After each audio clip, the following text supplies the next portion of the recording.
Assalamualaikum dan selamat sejahtera bersama Cikgu Rosniza bagi mempelajari Sains Tahun 4 topik Sifat Bahan mengalirkan arus elektrik. Di akhir pembelajaran nanti, Cikgu harapkan kamu dapat mengenal pasti sifat bahan dengan melakukan uji kaji.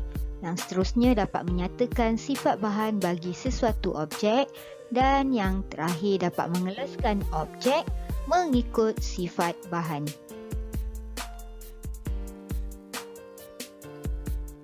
Di dalam topik ini nanti kita akan pelajari sifat bahan. Seterusnya kita melakukan uji kaji dan merekodkan pemerhatian daripada uji kaji tersebut. Kemudian kita akan melihat dan mengetahui kepentingan sifat bahan yang kita pelajari pada hari ini, dan di akhir topik nanti ada tugasan aktiviti yang perlu kamu lakukan. Tahukah kamu bahan mempunyai pelbagai sifat? Manusia mereka cipta sesuatu objek mengikut kegunaannya berdasarkan sifat-sifat bahan tersebut. Ada objek yang diperbuat dari kayu, plastik, logam, kaca dan getah. Dan bahan yang berbeza ini mempunyai sifat atau ciri-ciri yang berbeza. Bahan yang membenarkan arus elektrik mengalir melaluinya akan menyebabkan mentol menyala, dan bahan yang tidak membenarkan arus elektrik mengalir melaluinya menyebabkan mentol tidak menyala. Jika arus elektrik tidak boleh mengalir melalui bahan tersebut, bahan itu dinamakan penebat elektrik. Dan jika bahan yang membenarkan arus elektrik melaluinya dan menyebabkan mentol menyala, bahan tersebut dinamakan konduktor elektrik. Alatan dan bahan yang digunakan adalah klip wire dan wire yang disambung dengan bateri atau sel kering dan mentol. Dan bahan yang kita uji adalah belon, sudu besi, kerajang aluminium, pembaris plastik, duit shilling, kunci, pencongkil gigi dan klip kertas. Kita akan uji dahulu dengan klip kertas, mana kita lekatkan klip kertas dengan klip wire dan kita dapati mentol menyala.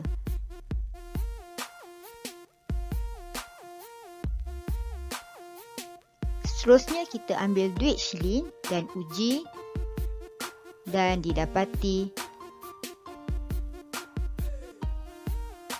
mentol menyala.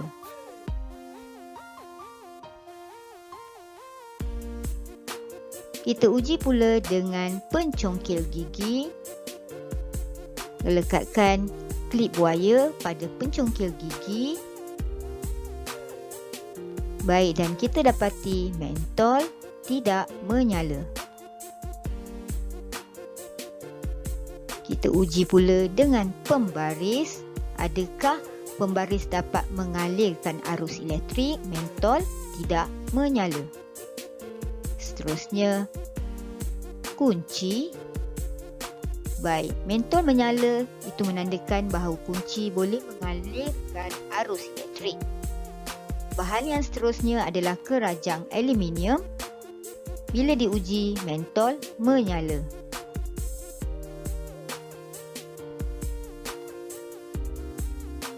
Seterusnya, sudu.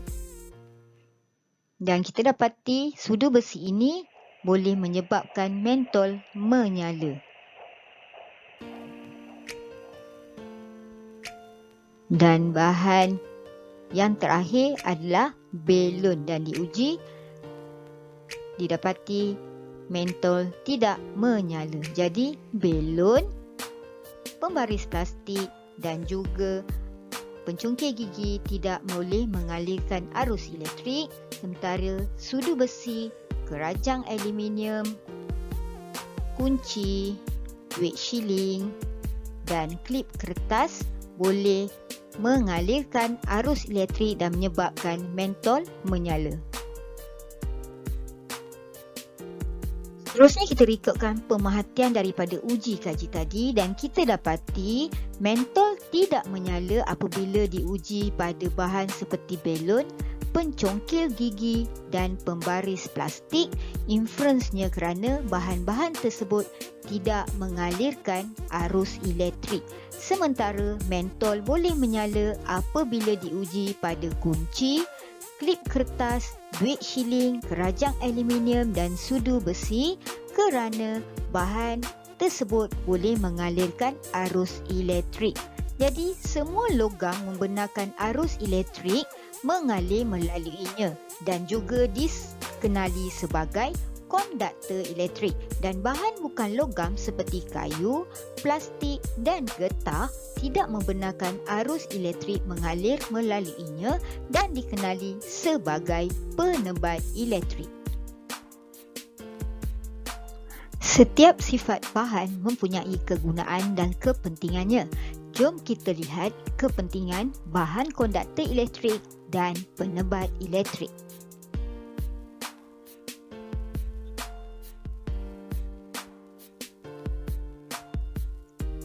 Semua logam adalah konduktor elektrik dan kepentingan bahan konduktor elektrik adalah untuk mengalirkan arus elektrik dengan baik dan cepat. Antara logam-logam yang mengalirkan arus elektrik, emas adalah konduktor elektrik yang paling baik.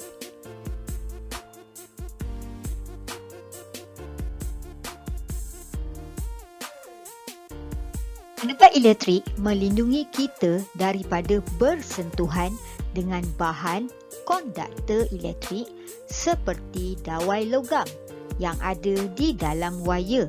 Ini bagi mengelakkan daripada kita terkena kejutan ataupun renjatan elektrik.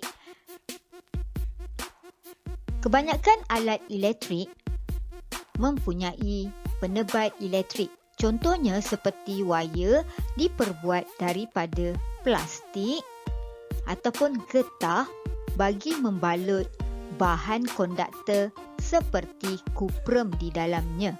Contoh lain penebat elektrik adalah kayu, kaca, kulit haiwan dan kapas. Pada pencawang elektrik juga mempunyai penebat. Contohnya seperti ini, diperbuat daripada plastik ataupun kaca.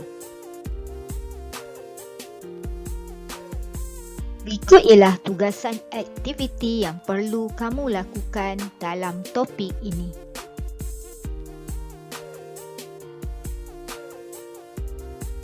Tugasannya ialah salin latihan ini dalam buku nota sains.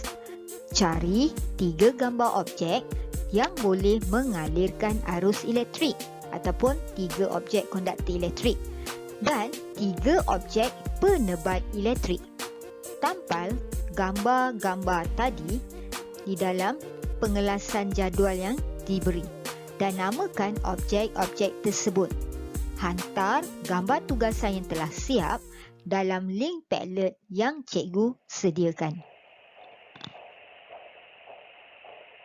Sekian sahaja tentang topik sifat bahan mengalirkan arus elektrik. Sila jawab soalan kuis dan latihan yang disediakan dan jangan lupa hantar tugasan yang diberi. Sekian, terima kasih.